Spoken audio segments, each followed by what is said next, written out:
Whoa. Just lie down, mate. I mean, literally, yeah. You couldn't be in a better place for this. Hello, and welcome back to the Shallow Proclamation. My name's Thomas, and I'm joined, as ever, by Cool. Death to the Daleks Part 3. How are you feeling going into this penultimate episode of this story, Paul? Yeah, all right. I think someone said on one of the comments, like, they feel that this is a good story, but maybe not a good Dalek story. So Interesting. we'll see. It's it's got some good parts we've liked, haven't we?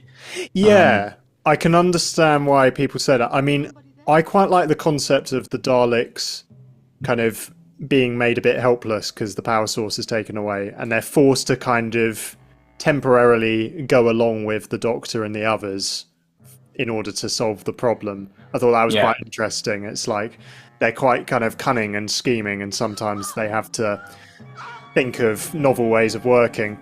But it was a little bit silly when that one caught fire because some people whacked it with a stick. Yeah, that is probably a bit of a low for the Daleks. Ah, yes, the appendage. Yeah. So what is that? Some kind of flamethrower?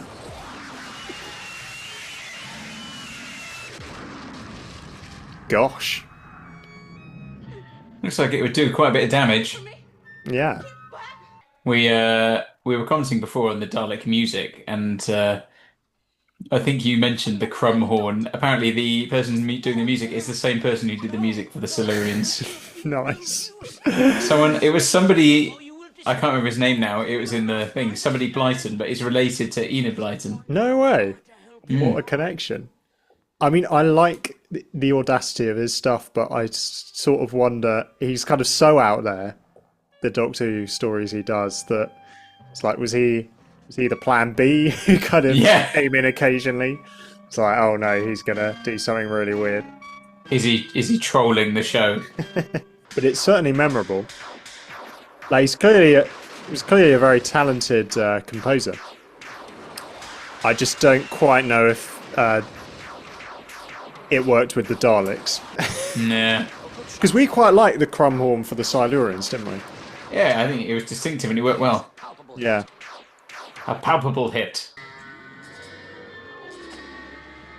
You just see the string pulling it up there. Yes, I was going to say that. Kind of cool. It is effective, I feel. Yeah, it really does look like it's kind of slivering. They must have had multiple strings, I guess, that they're kind of... Yeah. I mean, that's pretty impressive. Whoa. Just lie down, mate. I mean, literally, yeah, you couldn't be in a better place for this. The sort of logic puzzle type things is it's quite a nice little idea. Yes. Series of tests and puzzles to overcome. Stop, don't move. No, not the mosaic. We mustn't... We mustn't walk with our shoes on this fine piece of flooring. That is generally regarded as like a awful cliffhanger. Yeah, because I was going to say, have we... Is there a reason we're meant to be shocked and scared by that pattern? I was like No, racking my brains as it come up earlier in the story that if you step on that, there will be grave consequences. no, literally just comes out of nowhere, like, and you no context for it. So, Oh, brilliant. well, you know what? I am strangely enjoying it. Like, Mm, just I think people are there's some truth in what people were saying that it's maybe not a great Dalek story, but there is, there's a good story within it. Because I yeah. realized we were sort of watching a lot of that scene as they were there doing the logic puzzles, and a lot of it was sort of sitting in silence, and that often means that we're actually quite enjoying it. We're just taking Mm, it all in. So yeah, and like I said, I do like the logic puzzle idea. I think that's quite a nice idea to have all those different things to overcome to get through to this, the final place, wherever that might be. yeah, it's kind of an escape room, isn't it? Yeah, yeah. Um, a sort of really dangerous escape route. Yes. Yeah. Yeah. No, I completely agree. I think that cliffhanger there is maybe sort of symbolizes the issues with this story when they do come up, in that it feels like it just doesn't quite land the execution necessarily. You Mm. sort of see what it's going for, um, but some things just maybe don't quite feel as impactful as were intended. Uh, Case in point, the first appearance of the Daleks, Yeah. and ending with a mosaic on the floor. But Yeah. but yeah, I think the concept is really nice, and it's been quite a stripped back. I talked about, I liked the world building and at the start of you know just kind of getting to know this community, the different species and this planet, and it does have some pretty nice sets and the outdoors and stuff, but it's quite compact in a way. It's not like some Doctor Who stories that are kind of trotting loads of different locations, like going into space, and it's quite.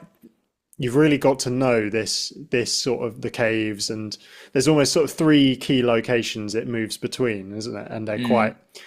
quite confined in some ways. But I thought they've got a lot of use out of them. It hasn't been boring. Yeah. And it's a very small cast, isn't it? If you think back to sort of the Time Warrior and then Invasion of the Dinosaurs, there's loads of characters in all of those, aren't there?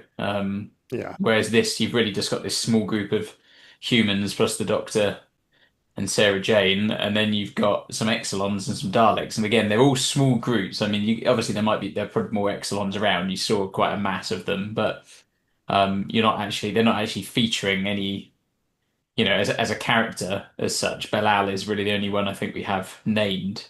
yes, Um, so yeah, it is like that, isn't it? And I think there's some good stuff in there. The Pertwee thing is always the location stuff. The Daleks sort of out in the quarry, falling into the sort of the water, the root. I think the root defense thing looks works pretty quite good. well. Has its moments actually. We were saying it looks good. Um, it if it was sort of a sunnier location, I'd be tempted to say it's a little bit like Tatooine. Yeah, But obviously it's probably filmed in a quarry in the UK somewhere, so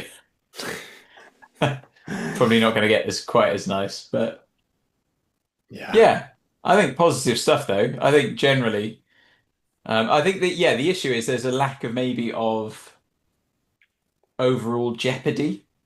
Mm, So I mean, every Doctor Who story in the classic era has to generate some jeopardy every 22 minutes or so, doesn't it, to create a cliffhanger? But we haven't really had like that cliffhanger. Obviously, wasn't really a cliffhanger at all. And then, I mean, what was the last one? Where did we come from? oh, episode 2. Yeah. How did it start? This story? Oh, it was the appendage, wasn't it? Oh yeah, yeah. And again, you've not really got any context at that point as to what that is. So I don't know. Yeah. Yeah. So I could see how it might feel a little bit flat, but yeah, I think there's enough in there to keep me interested. Yeah. No, I'd agree with that. Wonderful. Well, thanks, guys. If you want to join us for the finale and ongoing Who, do subscribe. Do check out our Discord community in the description below, and Patreon if you want to listen to the full commentary tracks for these episodes. But yes, thanks for watching. Take care. Bye bye.